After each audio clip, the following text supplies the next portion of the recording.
sujet, puisque dans un commentaire d'une tribune qui vous répond qui répond à votre propre tribune, bref, vous expliquez que vous avez assisté à des rencontres et des signatures éventuelles de contrats, mais vous n'êtes pas du tout précis, vous n'avez pas fait d'article sur ce sujet, alors que ça semble être assez important. Donc qu'est-ce que vous savez sur ce sujet d'éventuels contrats? Oui, je suis en train de préparer un article. Moi, j'ai des copies de contrats et d'avenants à des contrats entre la République centrafricaine, donc signés par le président de transition, et des organisations comme la World Sports Organization, qui est une ONG qui est certifiée, enfin qui est siège à l'ECOSOC, au comité de l'ONU, et qui en fait est un paravent pour des entreprises minières, notamment canadiennes. Et c'est des contrats qui sont signés sur 2 pages et qui portent quand même sur 10 milliards de dollars pour celui que j'ai pu prendre en photo. Donc, évidemment répartis sur le temps, mais on est quand même sur des sommes qui multiplient par 3 le PIB du pays. Alors, attendez, ce contrat, il a été signé quand, ce contrat? Donc, il est signé en mai 2013 par Jotodia, cette organisation, et il porte sur l'exploitation de minières dans une partie du nord-est du pays. Donc, ça, et excusez-moi, des mines de quoi? Pardon, en l'occurrence, c'est des mines d'or. C'est des mines d'or, c'est une entreprise minière canadienne qui fait de l'exploitation d'or, parce qu'il y a évidemment les diamants, il y a aussi l'or, il y a aussi l'uranium, et il y a aussi le pétrole. Et le pétrole, c'est intéressant parce que le pétrole, les champs pétrolifères qui ont été découverts au nord du pays, donc à la frontière avec le Tchad, ont été attribués en 2009 par Bozizé, à leur exploitation, pardon, à une entreprise chinoise et pas une entreprise française. Et c'est quand même un élément à prendre en compte parce qu'il s'inscrit dans une série de provocations de la part de Bozizé, provocations entre guillemets, en tout cas perçues comme telles par l'ancienne métropole, à l'encontre justement de la France, dont notamment le fait qu'il offre sa garde aux Sud-Africains, enfin qu'il demande aux Sud-Africains d'assurer sa garde présidentielle, etc.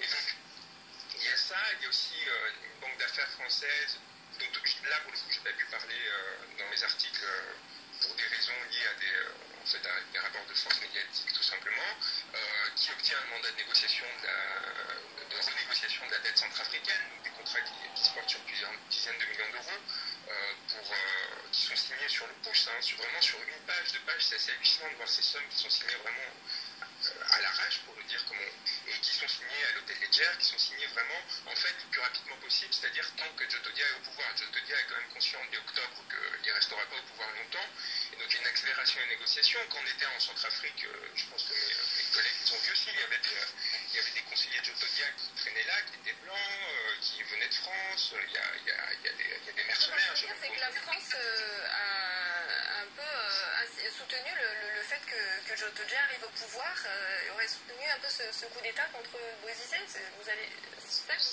On sait que la France a refusé d'intervenir pour soutenir Bozizé, donc de fait, elle est intervenue dans le sens où elle a, comme le cas d'Idriss Déby, ceux qui étaient les soutiens de Bozizé, qui avaient amené Bozizé au pouvoir, ont refusé de le soutenir et de le défendre par rapport vis-à-vis d'une rébellion armée. Et si la France maintient des troupes en Centrafrique, c'est pas pour le tourisme, c'est pas pour les 600 grand maximum, les 600 expatriés qu'il y a bandit. D'accord. Est-ce qu'on a des éléments qui nous permettent de penser que la présente intervention, là, Sangaris, depuis décembre, soit liée d'une manière ou d'une autre aux signatures de contrats auxquels vous faites allusion, et notamment à ce contrat d'exploitation de l'or signé par Jotodia? Moi, je travaille. Moi, l'international et le ministère des Affaires, j'ai un peu regardé comment ça fonctionne. Mais je me suis rendu compte d'une chose, donc je ne prétends pas la vérité, mais c'est vraiment une impression que j'ai, c'est que c'est pas du tout, il n'y a pas de complot. Les Français ne décident pas d'y aller que pour les intérêts économiques. Et par contre, l'information qui remonte aux politiques est filtrée par toute une série d'intérêts, et en gros ne remonte en gros partie que ce qui correspond aux intérêts d'un certain nombre de groupes. Et là, les groupes en l'occurrence, même si ce n'est pas des intérêts. Vous pourriez être un peu plus précis là, monsieur Arras, j'y comprends rien. Moi, qu'est-ce qui est filtré en fonction des intérêts de quel groupe? Là, on peut donner des noms, on peut mettre des noms propres sur les noms communs. J'allais dire, même si ce ne sont pas des intérêts économiques majeurs, les grands groupes qui ont des intérêts en Centrafrique, c'est quand même Total, c'est quand même Areva, c'est des groupes qui ont un poids très important dans les institutions françaises et qui ont des relais politiques. Areva est en Centrafrique, parce que moi j'ai compris qu'il y avait une mine d'uranium, mais qui pour l'instant n'était pas exploitée. Oui, qui n'est pas exploitée pour l'instant, mais quand vous allez au marché de kilomètre 5 par exemple, vous avez des lacets Areva qui se vendent par centaines. Il y a une présence d'intérêt. Des lacets, c'est quoi des lacets Areva? Ce sont des choses qu'on met pour les, par exemple pour les badges, pour avoir des badges. Ça ne veut pas dire qu'Areva est toujours présente. Attendez, on est très loin de l'uranium là, je comprends pas. Il semble qu'Areva soit parti parce que justement l'entreprise considérait que sa sécurité n'était pas préservée. Attendez, l'histoire des lacets m'intéresse. Ils vendent des lacets au Centrafrique, Areva? Non, pas. Justement, le matériel d'Areva qui était laissé sur place a été en partie pillé et circule dans tout Bangui et vous en trouvez justement un peu partout. Areva est parti. On est bien d'accord, Juan Branco, ça ne veut pas dire Areva est au Centrafrique en ce moment. Non, en ce moment, on ne l'est pas, mais il y a une mine dont elle cherche à renouveler l'exploitation. Et ce que je veux dire, c'est que ce genre d'intervention et ce genre de situation où les nouveaux pouvoirs peuvent faire appel à d'autres puissances sont à un moment où on renégocie les contrats, d'accord, où on dénonce les contrats, où on renégocie les contrats, a priori à la baisse pour les grandes entreprises, mais aussi s'il y a une concurrence étrangère pour d'autres grandes entreprises. Donc il y a une place à tenir en Centrafrique, et évidemment la France a intérêt à la tenir. Je ne dis pas que c'est ce qui a mené à l'intervention, mais je dis que c'est un paramètre à prendre en compte, parce que les enjeux économiques sont plus important que ce qu'on pourrait penser. Et dépasse largement les chiffres officiels, justement, de l'économie. Mais alors, il y a écrit sur ce sujet, donc on attend votre article précis sur ce sujet. Oui.